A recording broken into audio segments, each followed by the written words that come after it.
Overall, Penn State football is still in a phenomenal spot when it comes to recruiting, despite losing Ja'Juan Seider to Notre Dame.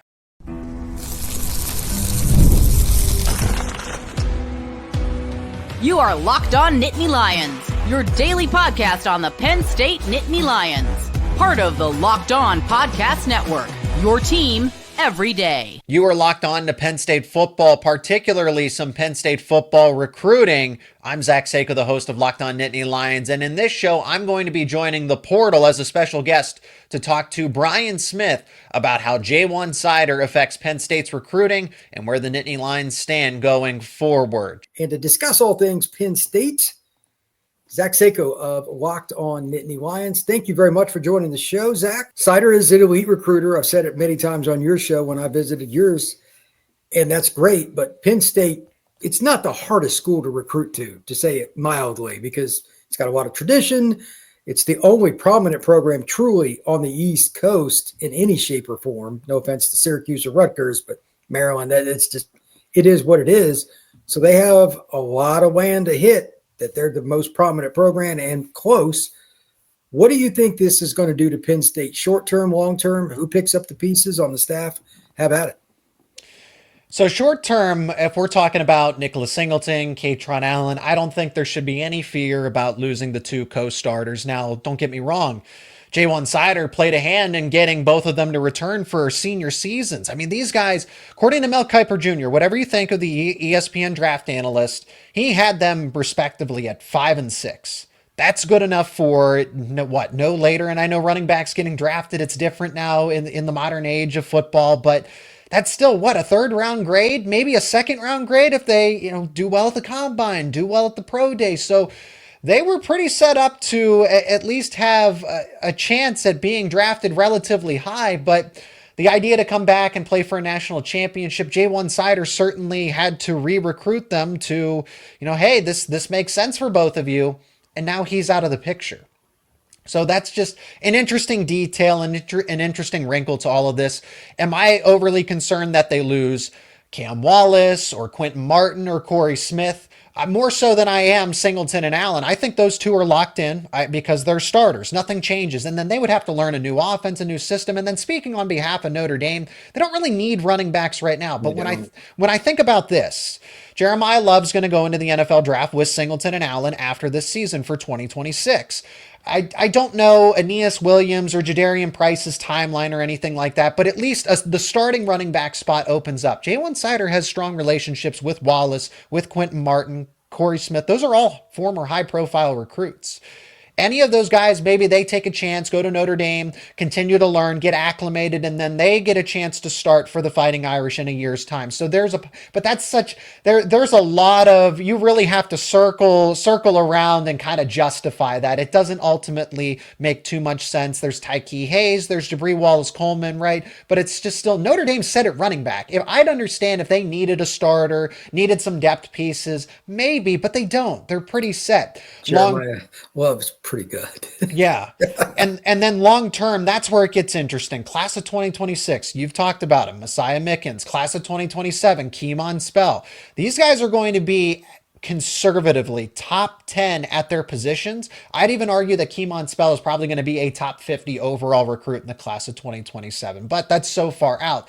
However, Messiah Mickens has been pretty vocal on his social media. I try not to read too much into high school players and their posts to social media, but he's made it very clear that this move of Ja'Juan Seider going to Notre Dame has made him feel some type of way. He's only verbally committed. He just recently shut down his recruitment, but now Seider's over in South Bend. So he's saying that he's going to miss him, that God, he posted word for word, God guide me. So clearly, he's very faith-driven. We know Notre Dame's background, the institution, right? Who knows if that's going to play a role in all that. Notre Dame should definitely not want to pass on the likes of a Messiah Mickens or a Kemon Spell. I'll finish with this because it's very long-winded. But these two recruits, granted Penn State, they're both in-state in Pennsylvania, dominate the state. For those two specifically, Ja'Juan Seider is going to make a phone call. He's going to say, hey, what's the chance that I can get you to follow me to Notre Dame? Just because they're verbally committed to Penn State does not mean that Ja'Juan Seider is not going to try to get them to the Fighting Irish. And then overall, to answer your question, recruiting's, I mean, running back as good, as great, as elite as Ja'Juan Seider has been, Phil Trautwein is matching that level. A Terry Smith and Anthony Poindexter, I'd argue secondary has been recruited just as thoroughly. It's almost a three-way race between the three of them. I know that Ja'Juan Seider is respected and I agree. I think he is one of the most elite recruiters in the entire country. But Phil Trautwein, Terry Smith, Anthony Poindexter for the secondary are not too far off. I think that Penn State really, they need to be able to solidify and get a running backs coach that's going to give them at least 3 years continuity, because that's what you're losing above all else. Someone who's been there for 7 years, and they make a lateral move to Notre Dame. I think it's probably a change of scenery as much as anything else, because it's a lateral move in terms of, like, they might have the two best running back stables in the country.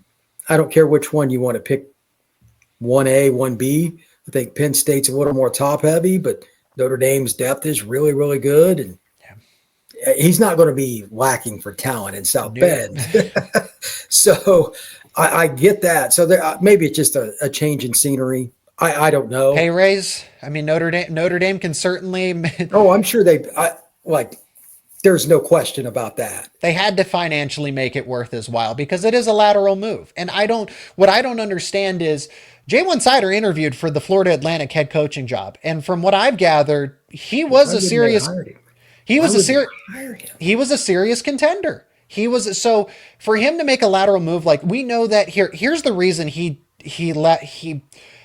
the reason he left Penn State was because there was no more upward mobility. Sure, a change of scenery, just something different. He's a Florida guy, right? To stay in state college for 7 years, his family, where his son graduated, he's no longer enrolled at the school anymore, not a part of the football team. That's when we all kind of assumed over here when he was going to leave, when his family, his son was finished with football. But then he stuck around. So that's a testament to James Franklin to just kind of maximize Seider's availability at state college. There were rumors that he was linked to the potentially leaving to go to the Florida Gators. That was just something always to watch, because he's a Florida guy. Then he interviews for Florida Atlantic. He's a serious contender, but doesn't get the job for the head coaching spot.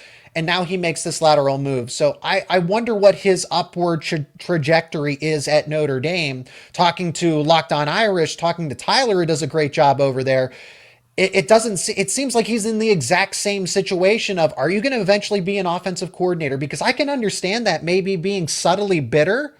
It's just that you haven't gotten a promotion in so long. You can add whatever title, but his responsibility didn't change. Your job is to develop running backs, go out and recruit, and nothing else. He wants to be something more. An offensive coordinator, because he interviewed for the offensive coordinator spot before Andy Kotelnicki was hired. He interviewed for the head coaching job at FAU. He clearly wants something more than just to be a running backs coach. So is it really a change of scenery? Is it really just getting a potential pay raise?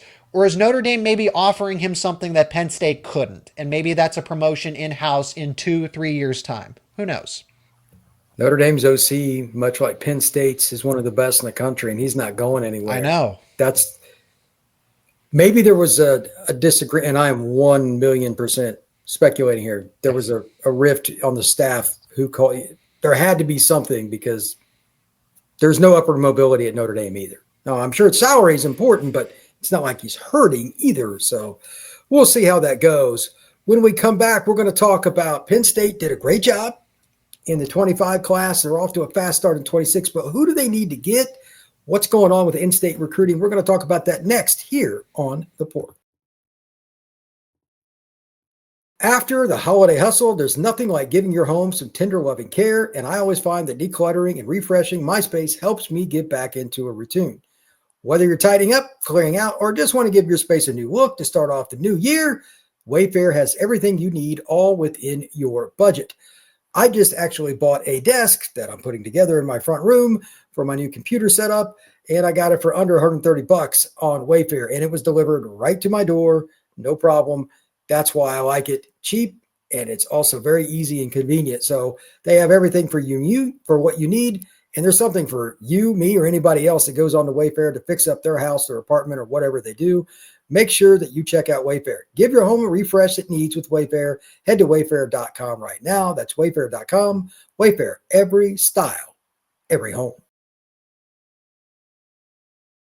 All right, Mr. Seyko, we have the discussion points of 26. Penn State only signed 8 of their 27 players from the prior class from inside the Keystone State. That's pretty rare for them. They missed on a few kids. Well, they're certainly not starting off that way for the current recruiting plateau that they're headed towards. It's enormous because they're killing it in-state. Give me 2 or 3 guys that they are really trying to get. Where do they stand with them? However you want to present it. Well, Zion, Elee, and Emmanuel, Iheanacho are going to be the grand slams. Just let's throw that out there that Penn State at least has a chance. I don't think Elee stays with Maryland. I really don't think he does at the end of the day. And Iheanacho has actually said, I think it was in a recent interview, that Penn State's one of his top schools. Now, he's been transparent saying that Oregon is the leader, but Penn State's right in the mix of it, even though he still has, a top 7, 8, 9, or 10, something like that. But at least Penn State is in the upper half of that top list of schools. So those are the recruits that Penn State is definitely going to try the hardest to maintain relationships with and ultimately land their commitment. Joey O'Brien. Brian, this is somebody that we've talked about for a long time. In-state safety, LaSalle High School, 6'4". I'm surprised that he has not verbally committed to Notre Dame for the longest time. I really thought that Penn State was more or less an afterthought, but it does remain interesting that he's still uncommitted. That he hasn't, because all signs for the most part at least indicated that Notre Dame's the favorite. So why not just make the decision? Well, I think Penn State's doing something about it. I think they're keeping this conversation, this debate a little intriguing here, but that's who I would definitely set. I would say that Penn State has their sights on as like highest priority. Owen Wafel. He is the older brother of Luke Wafel. And they were able to get Owen Wafel away from Michigan. Now, he was in the transfer portal, but that's a former Michigan defensive tackle. He committed to Penn State. Now he's developing. He's there for spring football and everything else. But Luke Wafel, his younger brother, defensive end, is going to be more important. The connections that, Jim Knowles coming over from Ohio State has to St. Joe's Prep particularly, but just over in the Philadelphia, New Jersey area. And that's where Luke Wafel is from, that New Jersey area. So now his big brother's at Penn State. There's just better, stronger connections to that eastern part of Pennsylvania, New Jersey area. Those are the 4 names to really know about. They're really off to an exceptional start for 2026. I like this class. When you mentioned 2025 and how not enough kids from Pennsylvania ultimately committed, hey, what goes around comes around a lot. It was a lot worse if you remember our conversations over the summer, because they were losing players left and right from the state of Pennsylvania. And then they go and get an Andrew Olish. Then they go and get a Jabri Wallace-Coleman. So they really rebounded from nothing to at least get back on par. So I'm content with what they did for the class of 2025. 2026 could be at a minimum top 10 in the country overall. Yeah, I think that would be disappointing with their start. If they get O'Brien, it'd be really hard not to finish the top 10. I think at that point, he's probably a national top 10 safety. I mean, the rankings will fluctuate and all that. And how do you want to put him at one spot? He's a pretty good receiver too. So we'll figure that out later. But I agree. Looking at the 2026 class for the Nittany Lions, positionally, is there a spot where they need to load up, or they're a little behind, or they're going to have a big graduation year coming up? Anything like that? Yeah, it's really, I like what they've already built. I mean, they have the foundation of, now this conversation could definitely change. I mentioned Messiah Mickens. He's the number 2 overall commit in this class of 2026. If he leaves at that running back spot, I mean, Penn State ideally always wants to get at least 1, definitely. I'd say at least 2. That's the goal, but they have the quarterback. For now, they have Messiah Mickens, the running back. They have these faces of the class of 2026, and Marcus Higgins is doing one heck of a job. He's got 3 wide receiver commits. And somebody that people need to become familiar with, Jasir Rogers. Give or take, he's a fringe 3-star, according to most of the industry at this point. This guy is going to fly up the rankings. I kid you not. Rogers is athletic as they get. This is somebody that it's been communicated to me that don't just read into the recruiting rankings. There's a reason Penn State takes these commitments. It's because the camps, the training camps, these opportunities to get to showcase your skills, the coaching staff does the tests. What is your more than just height and weight? What is your 40 time? What is your broad jump? What is your all these different measurables? And then these 7-on-7 camps that not every recruiting scout gets to go and see, but Penn State does, and Penn State does its homework, because if someone in the recruiting industry is wrong about a recruit, your job status doesn't change. But if you're at Penn State and you're evaluating talent and you miss, then yeah, your job might be on the line. So when I hear this positive intel, and it's more than just, positive intel, Jasir Rogers very well could be borderlining on an upper 4-star. I won't go as far to say 5-star, because the competition that he plays currently in Delaware is pretty limited. But there's not a lot of complaints that I have about 2026. They have 3 wide receivers. Jasir Rogers seems to be that one of these eventual headline recruits to go along with Kevin Brown out of Harrisburg, Messiah Mickens, and then Troy Hune, who's a top 10 quarterback in the country out of the state of California. Well, I think they've done a good job of doing early scouting. I've said it for a long time that I think the Penn State staff is probably as organized as anybody's. Maybe it doesn't end up working out that way long term. Now, they've had a few guys change on their staff and this and that, but right now I have no reason to believe they won't just reload. Again, I know they lost Seider to Notre Dame, but it's one coach. And they've got several other guys, Poindexter, et cetera, that are really good coaches. Troutwine, they'll be fine. Mm-hmm. I'm really curious to see if they can steal somebody like Elee, Iheanacho, kids that I've met and been around. They're taking visits, but those guys are more down the road. This should be a top 10 class. Mm-hmm. And I really think that there's an opportunity for, how do I put this, Penn State to ascend, because they were just in the Final Four.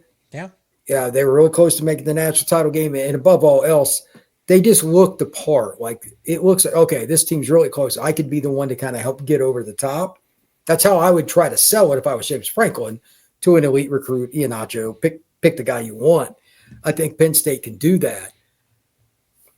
I don't really think Penn State's that far off from being, elite recruiting school too. Now, the NIL stuff, we'll talk about that next, but I think Penn State could have a top 5 class, and we'll get into that, because, where is Penn State recruiting and where is it heading? That's next here on The Portal.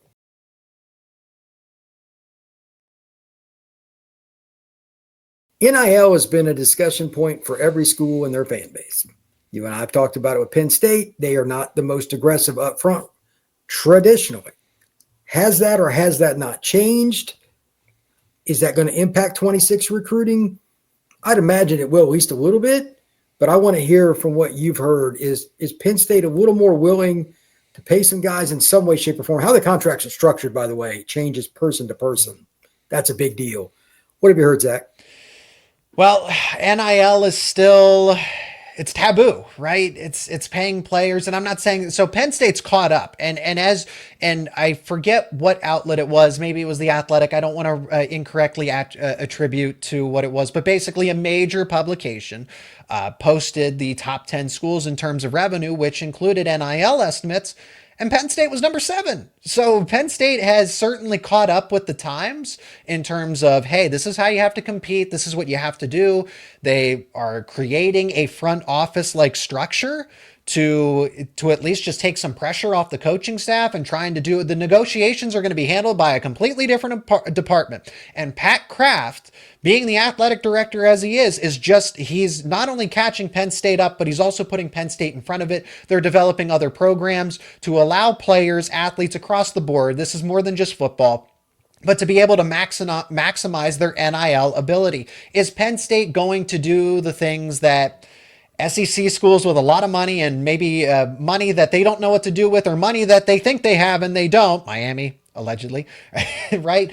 To be able to just flaunt and throw around, not necessarily, but revenue sharing certainly helps. Penn State is doing everything in its power to maximize itself as a brand. So I am confident that Penn State won't necessarily have NIL issues, but they're going to have to be they're always, because Penn State is financially a top 10 school, they're always going to be at least a top 10 school. They're not going to be pushed around. They're not going to be financially bullied, if you will, by other institutions as much. Again, there are strong players, the schools in Texas, the schools in Florida, right? The ones that are notorious, but we saw Ohio State spend a lot of money. So just understand that Penn State certainly is not hurting for money, but it's how they allocate those funds is what will be interesting to see. And revenue sharing certainly levels the playing field at this point in time. But NIL is not going to go away. You have revenue sharing, which helps. Collectives are still there, though. NIL is going to be this bonus on top of it. So you still have to compete to an extent. At least Penn State has a base, has a foundation, and it's because they're just fortunate that they are a top 10 financial. They just generate top 10 revenue. They are just fortunate that that's what the football program and the university do. For Tulane and all these other schools that are just in the group of five, NCAA really, I'm seeing reports that the NCAA is going to dissolve, right? It's getting out of control. Do you think Penn State is going to focus a little bit more on retention long-term than some other schools? Or do you think it's going to be at least a little bit more balanced towards the recruiting, or maybe the guy they want to get out of the portal? So Penn State's going to do what Penn State's going to do. They are sticking to the success with honor mantra. You and I have debated that. Is it working for Penn State? Whether or not outsiders might say it's a bad idea, don't do it. You got to do what allegedly what Florida and Texas area schools are doing. Penn State's going to stick with this. They are going to go with success with honor, and they're going to do NIL the right way.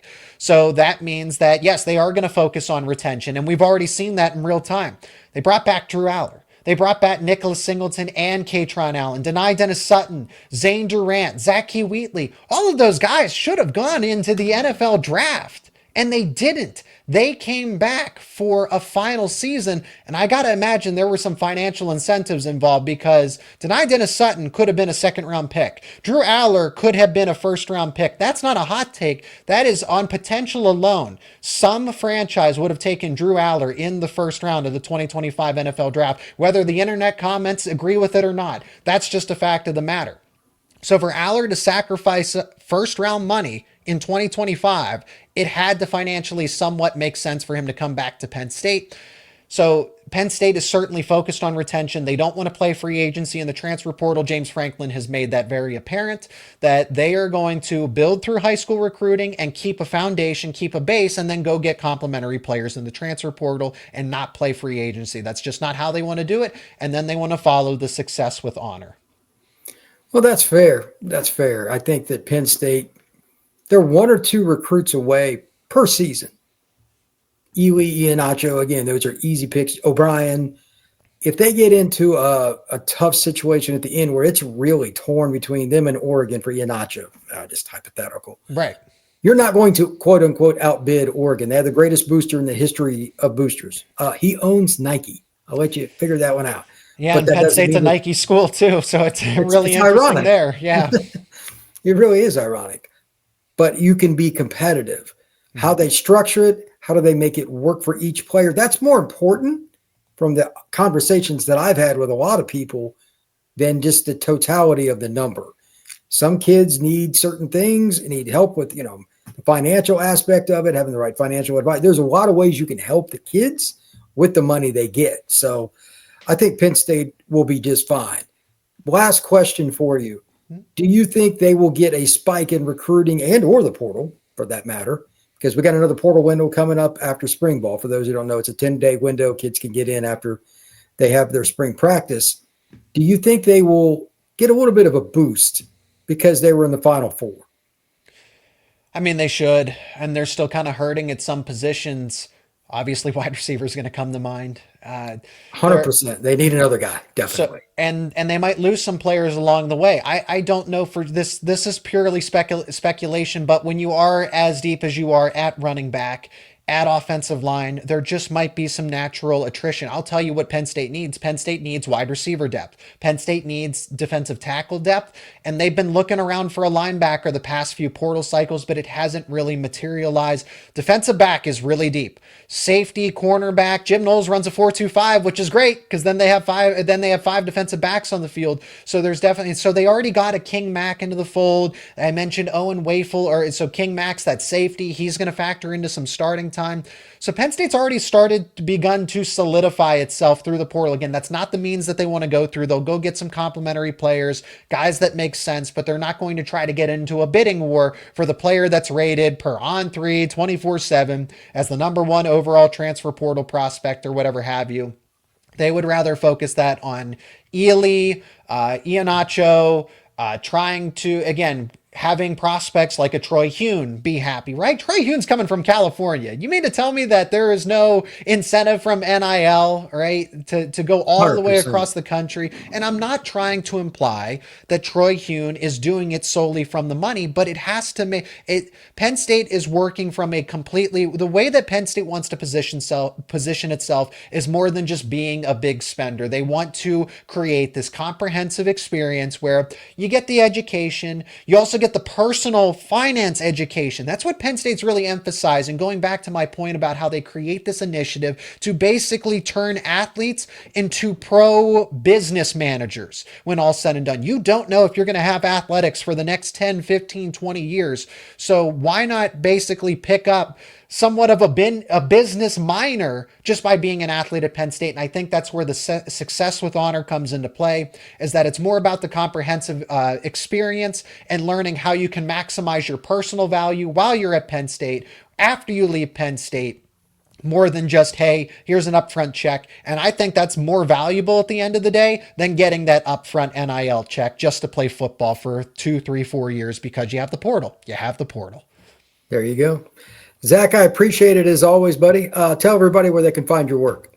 I appreciate it, Brian. Anytime we get to chat, and hopefully I can get you back on my show very soon. Locked on Nittany Lions, available on YouTube, wherever you get your podcasts.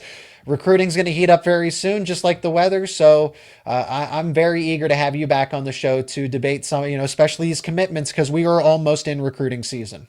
Absolutely. It will be here before you know it. A lot of big junior days coming up. I'm sure Penn State will have plenty of those as well in March, heading into the big recruiting season. You can find my show Locked On the Portal, YouTube. You can find it on Spotify, Apple, Amazon, just about anywhere you get your pods. You can find Locked On the Portal. Make sure you like, subscribe, share, and hit that notification bell. We will see you again on the Portal. And again, thank you so much for making Locked On Nittany Lions your first listen and watch every single day. For your second listen and watch, check out Locked On Big Ten with host Craig Sheeman. Craig puts the Big Ten first when everybody else overlooks it. You can find Locked On Big Ten available on YouTube and wherever you get your podcasts. It's part of the Locked On Podcast Network, your team every day.